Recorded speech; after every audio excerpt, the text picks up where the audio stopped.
నమస్కారం అండి. సభకు నమస్కారం అండి. ఒక మహోన్నత వ్యక్తి రామోజీరావు గారి సంస్కరణ సభకి నన్ను ఆహ్వానించినటువంటి గౌరవనీయులు చంద్రబాబు నాయుడు గారు, పవన్ కళ్యాణ్ గారికి నా హృదయపూర్వక కృతజ్ఞతలు తెలుపుకుంటున్నాను. నాకు సంగీత దర్శకుడిగా జన్మనిచ్చిన రామోజీరావు గారు, ఆయనతో నేను గడిపిన క్షణాలు చాలా ఎక్కువ ఉన్నాయి. అందుకు నేను చాలా అదృష్టంగా భావిస్తుంటాను. ఆ క్షణాల నుంచి నేను నేర్చుకున్న విలువైన విషయాలు ఎన్నో ఉన్నాయి.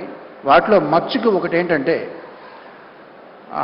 మద్యపాన వ్యతిరేక ఉద్యమంకి ఆయన వంతు కంట్రిబ్యూషన్గా ఆయన రకరకాల ఆర్టిస్టులతో, ఉద్యమకారులతో, రచయితలతో, సంగీత దర్శకులతో, గాయకులతో ఆయన తెలిసిన వాళ్ళందరినీ పిలిచి పాటలు రికార్డ్ చేసి ఆ ఉద్యమానికి సపోర్ట్ చేశారండి.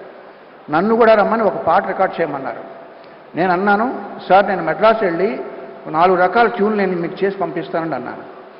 ఆయన కోసం చాలామంది బయట వెయిట్ చేస్తూ ఉండగా నాతో అన్న మాటలు ఏంటంటే, వద్దండి, ఒకే ఒక ట్యూన్ చేసి పంపండి, నేను మీకు దీనికి రెమ్యునరేషన్ ఇవ్వట్లేదు, నేను మిమ్మల్ని అభ్యర్థిస్తున్నాను, అభ్యర్థించేవాడికి ఆప్షన్స్ ఉండవు, అలా చేయకూడదు, ధర్మం కాదు అన్నారు. ఆ మొక్క ఆయన నాతో చెప్పడానికి 2 నిమిషాలు వెచ్చించాల్సిన పని లేదు, ఆయనకేమీ లాభం లేదు. అంతటి మహోన్నత వ్యక్తి ఆయన. ఎన్నో విషయాలు నేను నేర్చుకున్నాను ఆయన దగ్గర నుంచి. ఆయన మీద బురద చల్లాలని ప్రయత్నిస్తే అది నడినెత్తి ఉన్న సూర్యుడి మీద రాయి విసరడం లాంటిది. బతికితే ఒక్కరోజైనా రామోజీరావు గారిలా బతకాలని నేను ఒక సభలో అన్నాను. ఇప్పుడు అనేది ఏంటంటే, మరణించినా ఆయనలాగే మరణించాలి.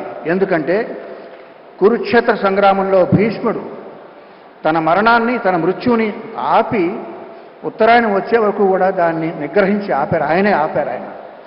అదేవిధంగా తను ఎంతో ప్రేమించే ఆంధ్రప్రదేశ్ కబంధ హస్తాల్లోంచి బయటపడడం ఆయన కళ్ళారా చూసి అప్పుడు నిష్క్రమించారు.